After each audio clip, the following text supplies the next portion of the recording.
An alarming rise in the frequency, sophistication and scale of cyber threats against Singapore has prompted Singapore's armed forces to launch 2 new commands to strengthen the nation's cyber defence.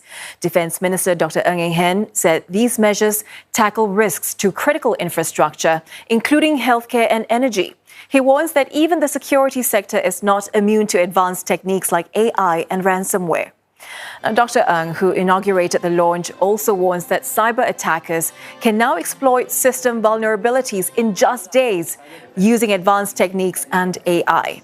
The new commands will collaborate with the government and leverage the skills of national servicemen to strengthen Singapore's digital defences.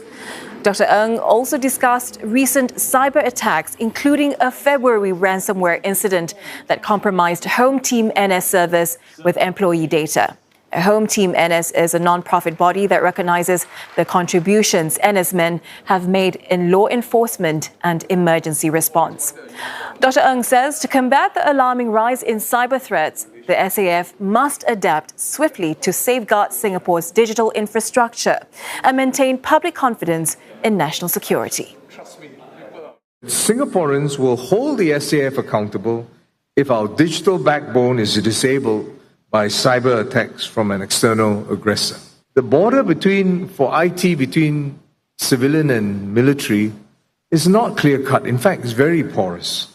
Just as we discovered during the threat of terrorism, the public expects the investments into our defense budget to also deal with this emerging external threat. And the SAF must step up to this challenge to protect our digital backbone and critical IT infrastructures. So how will the new commands in the Singapore Armed Forces team up to boost Singapore's cyber defences as threats rise? And what role will they play in keeping essential services like healthcare and energy safe? Well, Nikhil Carter breaks down the game-changing potential of the 2 new commands. The most dangerous predators strike without warning. In cybersecurity, these are zero-day threats, hidden vulnerabilities that surface too late. In our connected world, understanding these threats is crucial for survival, as they can cripple nations without a single shot fired.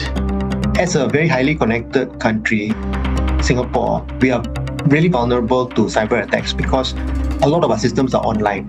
So imagine if somebody attacked the banking system and we couldn't able to transact anything, we can't use our nets and PayLah and all of these systems, the whole of our economy will just be frozen. And we won't be able to function, we won't be able to buy food, we won't be able to take transport. 2024 was a pivotal year for IT security, with attacks disrupting critical services. Last year, a CrowdStrike antivirus update caused a major IT crash, affecting airlines, banks, and TV channels. In Singapore, over 100 flights at Changi Airport were delayed, and HDB car park gantries were impacted. As cyber attacks grow more sophisticated and hit closer to home, no one is safe. Without the right protection, we're all vulnerable. Enter the Defence Cyber Command, or DCCOM. This command consolidates all of the DIS cybersecurity efforts under one roof. Its mission: to protect the Ministry of Defence and the SAF from digital threats. DCCOM is ready to block all kinds of cyber attacks. This includes attacks like distributed denial of service, where overwhelming traffic crashes websites, and attempts to steal sensitive data. This is a timely move because the cyber threats that are around the world are just constantly changing. And so if DIS looks at it and evaluates how they need to redeploy manpower and redeploy how they address these threats, I think that makes a lot of sense. Because as the threats keep on changing, your defense also has to evolve to match it. But it's not just about defense. DCCOM also works with other agencies like the Cybersecurity Agency of Singapore to protect key national infrastructure, including energy grids and financial systems. By collaborating across different sectors, they ensure that critical services stay secure even in the face of a cyber attack. On the flip side, we have the SAF C4 and Digitalization Command, or SAF C4DC. This command leads the SAF's digital transformation. It focuses on integrating the latest technologies like AI into military operations, ensuring that Singapore's armed forces remain prepared for modern warfare. At the heart of SAF C4DC is the Digital Ops Tech Center, where experts create innovative software and AI tools. These advancements make sure our military remains fast, efficient, and ready to act no matter what challenges comes our way. Imagine our army tracking a threat in a vast jungle. In the past, they relied on maps and radios to navigate terrain. Today, with AI and digital tools, they can access real-time data and pinpoint threats instantly. Our defense forces are being modernized through the collaboration of two new commands. Together, they defend against digital attacks and keep our military at the tech forefront, creating a seamless, agile defense system ready for modern threats. As individuals, you also need to make sure that we maintain our own hygiene. We don't click on links that we don't know about, we don't open files that we don't know about, and we don't get fooled by scams. With the launch of these two new digital commands, Singapore is strengthening its defense for a secure, resilient future. They are the unseen heroes providing a digital shield that protects both our tech and connections in what has become the new frontier of defense.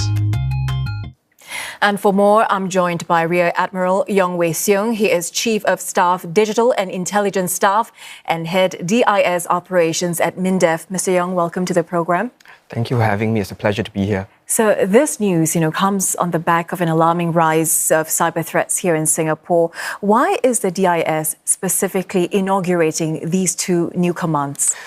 Well, in recent years, we have seen that rapid advance of digital technologies, their increasing adoption in modern conflicts, and also the increasing complexity of cyber threats. So it's therefore timely to stand up these two commands, the SAF C4 and Digitalization Command, and the Defense Cyber Command, to on the one hand, better take advantage of digital opportunities for the SAF, and also better prepare us to defend against increasing, more complex cyber threats. But to be clear, I think many of these functions already existed in the DIS, but what we have done is to take all these units to put them in their respective commands. The digital units within the Digitalization Command, the cybersecurity units within the Defense Cyber Command, so that you have better mission clarity, better operational synergy, and unity of effort for their missions. It is indeed timely on the back of an rise of cyber threats, right? And we just heard earlier from our reporter Nikhil on the missions of the Cyber, C4 and Digitalization's Command. Why are these missions so important for Singapore?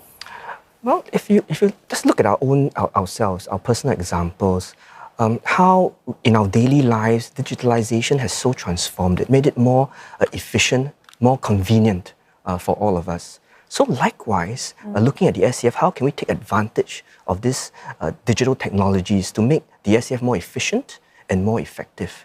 But at the same time, just like in our personal lives, the smarter the nation, the more we have to defend, right? The more interconnected we are, the more surface area there is for a malicious cyber threat actor to attack. And hence, the need for greater cyber defense. Right? So digitalization and cyber defense are really two sides of the same coin. Digitalization to make us better, cyber defense to keep us safer. They're really intertwined, isn't it? We understand that the new commands will also leverage the skills of our national servicemen to strengthen our digital defenses. How can our NS men contribute to these commands? NS men are core members of our teams. Not only do we deploy with them for operations, we also deploy with them overseas for exercises. And we are always on the lookout for NS men with the relevant expertise to contribute in DIS's missions. And really any NS man who has the relevant skill sets, for example, in software, in cybersecurity, who's interested, right, to transfer to the DIS, can always express interest through the SAF's existing enhanced expertise deployment scheme. Yeah, go ahead. But apart from NS men, actually we also have many NSFs right? And NSFs with the relevant skills can also apply for our cyber or digital work learn schemes, where alongside their military training, they are serving their NS, they also gain academic credit towards their diplomas or degrees. Do you see these commands taking up more manpower and resources as we move forward? I think a simple answer is there's never enough manpower or resources, but I think what we do is that the prudent approach towards husbanding Singapore's resources, Singapore's manpower, and we'll depending on the needs, we will use what we can and minimize our requirements. And these cyber threats, they are constantly changing and evolving, aren't they? What will the establishment of these two new commands contribute to for Singapore in the long run? Well, I think the two commands, the Digitalization Command and the Defense Cyber Command, the SAF C4 and Digitalization Command, if you think about it, consolidates all our digital units within one command. So essentially, the entire technology stack of the SAF will be under one command. Our network infrastructure, our cloud, our data centers, our AI models, our software, all under one command with that greater synergy to better drive the SAF's digital transformation. The Defense Cyber Command brings together all our cybersecurity units in one command to better drive capability development and cybersecurity operations. But something new about this command is we also created the Cyber Protection Group, which is a new group that was set up to enhance DIS's contributions to national cyber defense. So recognizing that again, cybersecurity is a team sport. That's right. And we are only as secure as our weakest link. So the Cyber Protection Group was formed to better able to support the Cybersecurity Agency, our national lead for cybersecurity, better support them to partner whole of government agencies, to partner industry, to increase the cyber defenses for Singapore. But I mean, if I could add, I think over the last 60 years, I mean, the SAF has always been trying to adapt, to evolve, to keep pace with the changing security environment to better defend Singapore and Singaporeans.